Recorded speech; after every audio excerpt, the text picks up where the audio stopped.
კაპრიზი კვლავ პირდაპირ ეთერში გიბრუნდებათ, მოგესალმებით ყველას, ვინც ახლა შემოგვერთით. შეგახსენებთ, რომ დილის შემეცნებით გასართობი გადაცემა ყოველ დილით თქვენთვის სასიამოვნო სტუმარს იწვევს ხოლმე.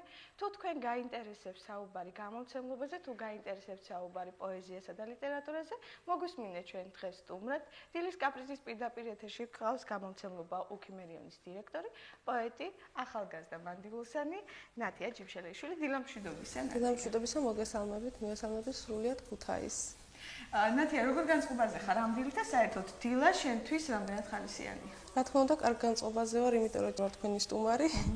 ძალიან კარგი. ნათია, ყოველ დილას როგორ ილამაზებ ხოლმე და როგორ ცდილობ შენი განწყობა გაიუმჯობესო? შინაგანად მოდის, ეს თვითონ უნდა ეცადო იმას, რომ ყოველი დილა ხალისით დაიწყო. შეიძლება გქონდეს ამისი პირობა, შეიძლება არა, ეცადო.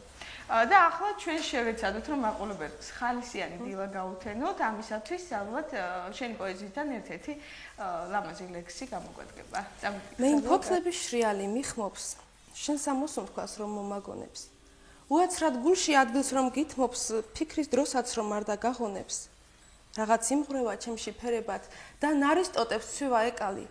ვიგრძენი ტრფობის აღმოცენება, ო სიყვარული. ხო, ეგ არის. რა ახლო არის ჟამი უკვდავი. თვით სასწაულის უცხო ზმანება, სიყვარულისთვის მგზავნის უფალი. ნამდვილად არ მსურს დაგვიანება. იდუმალდება ახლა ლანდები. ტრფობის ცრამლებით წვიმას აპირებს, იმ სიყვარულში გავითანგები, სადღაც თქვენში რომ გამინაპირებს. ძალიან დიდი მადლობა, ნადია. არაჩვეულებრივი ლექსები გაქვს, ეს შენი შემოქმედება და მასთან მიძღვნილი საღამოები ჩვენ ტელევიზიის არხზე ძალიან ხშირად ყოფილა ხოლმე გაშუქებულა, მაგრამ ჩვენ დღეს ვისაუბროთ იმ თემაზე, რასაც ქვია ახალგაზრდა პოეტი, რომელსაც სურს რომ გამოჩნდეს, სურს რომ თავისი სახელი დაიმკვიდროს, ამისათვის როგორ უნდა მოიქცეს და ქუთაისში და კონკრეტულად იმერეთში რა საშუალება აქვს ახალგაზრდა პოეტებს ვისაუბროთ პირველ რიგში, როდესაც ადამიანი წერს ლექსს და თვლის რომ მისი ლექსი არის უკვე ისეთი, რომ შეიძლება გამოიტანოს ფართო მაყურებლის და მსმენელის წინაშე, რა უნდა გააკეთოს და როგორ უნდა მოიქცეს? ამისათვის არსებობს ბევრი საშუალება, თუმცა იძახიან, რომ ქუთაისში ამის საშუალება არ არისო. მაგრამ მე ნამდვილად უარყოფ ამას. ჯერ გამოდის მწერალთა კავშირის გაზეთი თვითონ უქიმერიონი, სადაც შეუძლია ახალგაზრდამ და არა მარტო ახალგაზრდამ გამოცეს თავისი ლექსი, იქნება მოთხრობა, მინიატურა თუ არა აქვს მნიშვნელობა. ასევე გამოდის ლიტერატურული ჟურნალები, ეს არის ენიგმა, ია. მე თვითონ ვარ საბავშვო საყმაწვილო, მინდა ზუსტად აღნიშნო, საბავშვო საყმაწვილო გაზეთის მიმინოს რედაქტორი, სადაც იბეჭდება ახალგაზრდა თაობის ლექსები და თვითონ ლიტერატურული ნაწარმოებები. მაინც რომელ ასაკამდე არის მაგ საშუალება იმისა, რომ ლექსი დაბეჭდოს? ყველი ნაბიჯები შეუძლიათ სადონ ჩვენს გაზეთში. ძალიან კარგი. რამდენად ხშირად მოდიან თქვენთან სწორედ ამ თავიანთი შემოქმედებით და რამდენად ნიჭიერი ახალგაზრდები მოდიან? ნამდვილად ყავს ნიჭიერი ახალგაზრდები და მრავლად იგრძნობიან ისინი. არიან თითქმის თითო გაზეთში ალბათ 10 ავტორის დაბეჭდვა გვიწევს. ნათია, შენ ძალიან დიდი ხანია უკვე მოღვაწეობ ქუთაისში როგორც პოეტი და გაყვა ის ნაბიჯი გადადგმული და გავლილი, რომელიც პოეტისათვის საჭირო იყო თავის დასამკვიდრებლად. როგორ ატყობ, რამდენად გამჩნევენ ცნობილი პოეტები კარგ ახალგაზრდა პოეტს? ცნობადობა საკმაოდ იგრძნობა. კი, არის ცნობადობა. მე ვწერ არა მარტო ლექსებს, მაქვს ასევე პროზაული ნაწარმოებებით, მინიატურები, რომანის კი დავასრულე, ახლა ხანს მუშაობდი 4 წლის განმავლობაში ამ რომანზე. ყოველ წელიწადს ვღებულობ მონაწილეობას, თბილისში პენ მარათონი ტარდება ასეთი და ყოველწლიურად ვღებულობ მე ამ მარათონში მონაწილეობას. ეხლა გამარჯვების შანსი რამდენად არის, არ ვიცი, ალბათ ძალიან იდეალური უნდა იყო, მაგრამ თავარი მონაწილეობა მაინც რო გითხრათ სიმართლე. იქ იმდენი ჟურის წევრი ზის, ალბათ დაახლოებით 15-მდე, რომ მარტო ის რამდენად ღირს, როცა 15 ცნობილი ადამიანი შენს ნაწარმოებს წაიკითხავს. უნდა წაიკითხოს. უნდა წაიკითხოს აუცილებლად, იმიტომ რომ ეს კონკურსია წარდგენილი. დიახ. ძალიან კარგი. ნათია, შენ ხარ ერთ-ერთი გამომცემლობის უკვე დირექტორი, საკმაოდ ახალგაზრდა ასაკში. ძალიან კარგია, გილოცავ, ძალიან კარგი რომ ქუთაისში ასეთი ახალგაზრდები ყავს. შენთვის რამდენად მოულოდნელი იყო და საერთოდ რამდენად საპასუხისმგებლო იყო ასეთი უკვე დიდი თანამდებობა? მოულოდნელი ნამდვილად იყო, იმიტომ რომ მე ახლა ამას ნამდვილად არ ველოდი.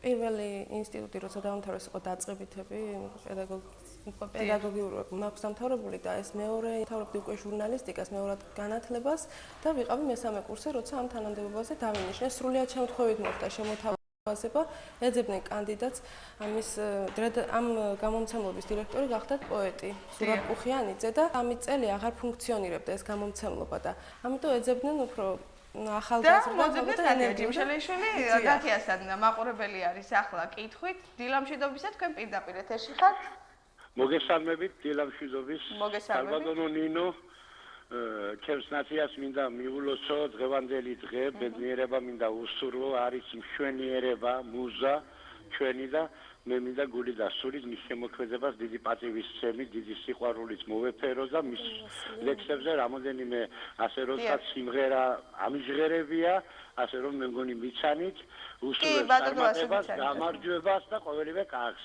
ვასიკო და ეთიკოა ნათო შენს მიმართ. დიდი მადლობა ბატონო ვასო. დიდი მადლობა.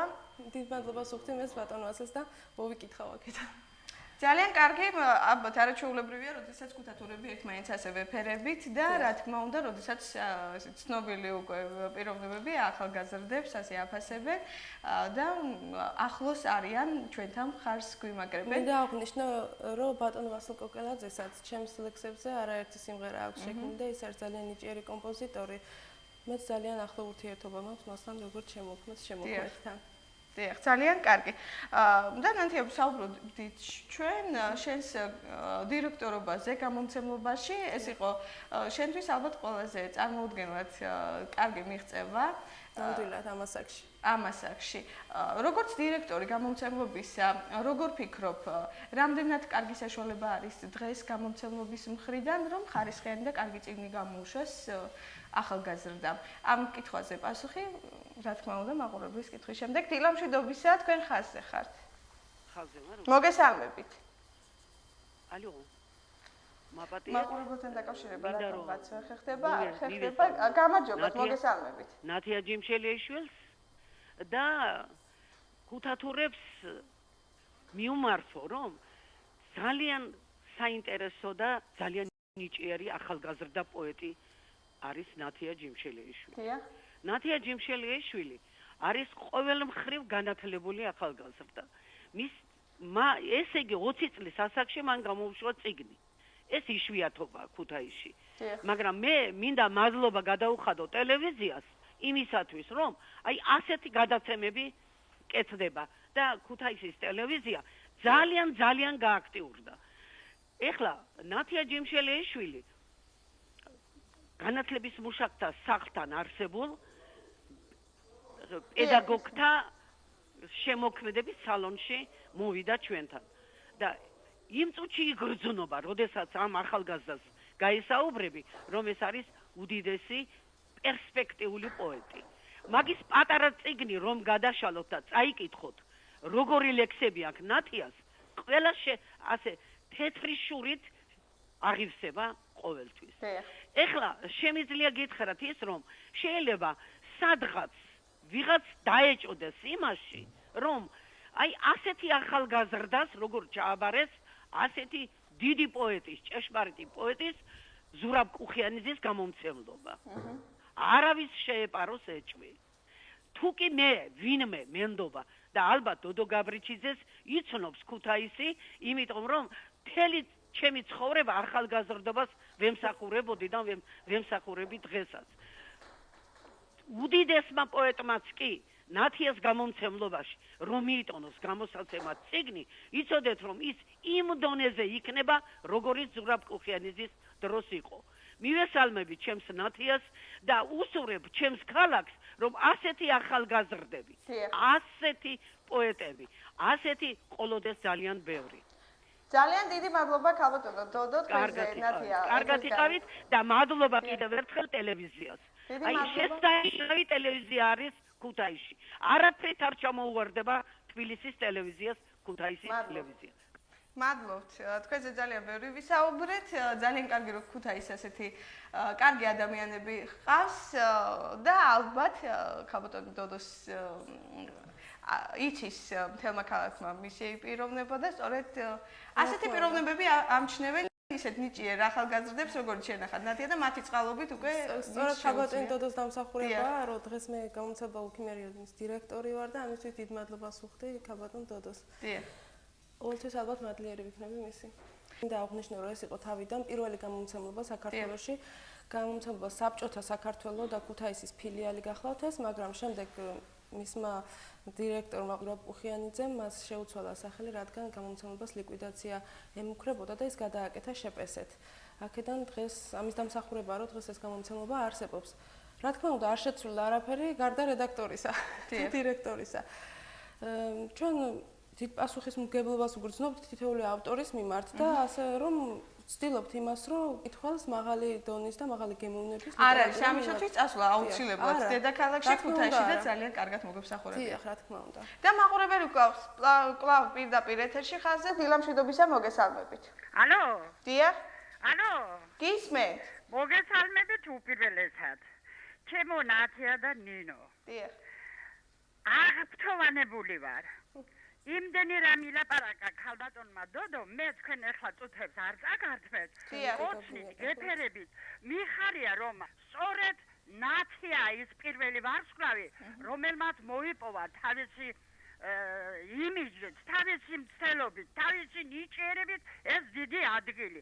რა თქმა უნდა, ქალბატონი დოდო გაბრიჩიძე გვერდში უდგას და დიდი მადლობა ქალბატონ დოდოს ისეთი გულისხმიერი ადამიანობისათვის, რომელიც ის იჭენს ჩვენს ქუთაისში და არა მარტო ქუთაისში.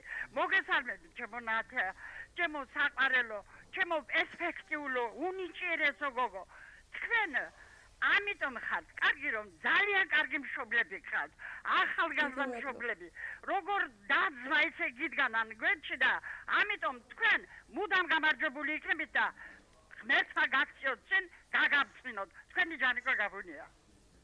დიდი მადლობა, არაჩვეულებრივია რომ ჩვენ ასეთი კარგი პიროვნებები გვისმენენ. დიდი მადლობა ამისათვის, ძალიან კარგი. ნამდვილად ეს იყო ჯანიკო გაბუნია, უნიჭიერესი ადამიანი, საბავშვო პოეტი. და ჩემს გაზეთში, როგორც აღნიშნე მიმინოში, ხშირად იბეჭდება მისი ლექსების ნაწარმოებებიც, ეს რა თქმა უნდა ბავშვებისთვის. ქალბატონ ჯანიკოს მინდა სწორედ აქ პირდაპირ ეთერის მეშვეობით უთხრა, რომ მთელი კვირის მანძილზე ჩვენ ვცდილობთ მასთან დაკავშირებას და თუ დაგვიკავშირდება, მისი მოწვევად პირდაპირ ეთერში ძალიან დიდი სიამოვნებით სურს. ჩვენ ვისაუბრეთ იმაზე, რომ ახალგაზრდა პოეტს შეუძლია ჯერ საყმაწვილო გაზეთებსა და ჟურნალებში გამოსცეს თავისი ნაწარმოებები, შემდგომ უკვე ფართო ასპარეზზე გავიდეს და შემდეგ უკვე გამოუშვას წიგნი. მაგრამ წიგნის რა ტირაჟით, როგორი ფორმატით შეუძლიათ მათ გამოუშვან, ამის შესახებ ვისაუბროთ. კვლავ მაყურებელი გვყავს პირდაპირ ეთერში. დილამშვიდობისა, მოგესალმებით. გამარჯობათ. როგორ ჯანდებით? ნათია, მოგესალმები. დილამშვიდობისა. მშვიდობიანი დილა მინდა გისურვა და მართლაც როგორც აღნიშნეს, მინდა მოგილოცო ყველაფერი კარგი, რასაც მიაღწიე შენით, მინდა გითხრა. მინდა სვენელებს კიდევ შევახსენო და უთხრა, რომ ნათია არა მარტო პოეტი, არამედ ის კომპოზიტორიც არის და წერს არაჩვეულებრივ სიმღერებს. მინდა გისურვო ცხოვრებაში ყველაფერი წარმატება, ყველაფერი კარგი და რასაკვირველია, ყველაფერი კარგი, რა ასე ვთქვა. დიდი მადლობა გენეცვალეთ, ძალიან დიდი მადლობა. გაგაცნობოდეთ კოცი და გეხოთ. რა თქმა უნდა, ასეთი აქტიური ახალგაზრდები ქმნიან ჩვენს ქალაქში ძალიან კარგ ატმოსფეროს. ნათია, როგორ მოიმსახურებით, რა ფორმის, რა ტირაჟით შეუძლია ახალბედა პოეტს გამოსცეს მისი პირველი წიგნის კრებული? აუცილებელი არის თუ არა წიგნის დიდი ფორმატი, დიდი ტირაჟი, თუ შეიძლება პატარა წიგნშიც ჩაატიო ის? ახლა არ შეიძლება რომ ვთქვათ, უხარისხო ლექსებით ავავსოთ და წიგნი და ესე იგი მისი სურვილის მიხედვით იყოს წიგნი რაც შეიძლება სქელი. ვინ უნდა არჩევინოს ახალგაზრდა პოეტის ლექსები? როცა პოეტი ლექსს წერს და მით უმეტეს ახალგაზრდა, მისი ყველა ლექსი და ყველა ნამუშევარი ეს შედევრი გონია. დიახ. თავიდან მეც ასე ვიყავი, მაგრამ არსებობს ხარისხის მიხედვით ლექსებიც და ამაში ვეხმარებით სწორედ ჩვენს. ის რა თქმა უნდა თავის ლექსებს მოიტანს არა თვითონ გადახარისხებულს, არამედ ჩვენ თვითონ ვეხმარებით შემდეგ ამის დახარისხებაში და რომელიც უკეთესი იქნება, ალბათ დაიბეჭდება შემდეგ ის ლექსი. დიახ. ძალიან კარგი, დიდი მადლობა ნათია. მე მოხარული ვიქნებოდი თუ შენი ერთ-ერთი ლექსით ახლა რა თქმა უნდა ჩვენს მაყურებელს ასიამოვნებდი. წამოვკითხე კიდევ ერთი ლექსი თუ შეგიძლია. მაყურებელს დავემშვიდობები. სასიყვარულო ნოტაზე რა თქმა უნდა, იმიტომ რომ ახალგაზრდა მე მგონი სიყვარულზე უნდა ისაუბროს და არა მარტო ახალგაზრდა, თუ პოეტი ხარ, საერთოდ სიყვარულით იწყებ წერას. შენი ბაგია მდუმარე, თვალები კრთომით მოსილი. ხატვზე ცრემლები მდუღარე, ქარში მტევნებად მოცლილი, მზერა რაღაცას მაუწყებს. გული ფართხალებს ჩიტივით, სულო რომ იყო მდინარე, გაგედებოდი ხიდივით. შენი ბაგია მდუმარე, ახლა ეგ ბაგეთს დადუმდა. თუ კი თვალია მეტყველი, სიყვარულს ახსნა რა დუნდა. დიდი მადლობა ნათია, არაჩვეულებრივი დღე იყო დღეს დილის კაპრიზის პირდაპირ ეთერში. გვყავდა სტუმრად გამომცემლობა ბაუქიმერიონის დირექტორი და საბავშვო საყმაწვილო გაზეთ მიმინოს რედაქტორი. დიდი მადლობა ნათია, არაჩვეულებრივი დილა იყო თქვენთან ერთად და ვიმედოვნებ რომ თქვენი შემოქმედებით არაერთხელ დაგვადგობთ და რა თქმა უნდა ჩვენი ეკრანები ყოველთვის დიდი მადლობა სამსახურშია.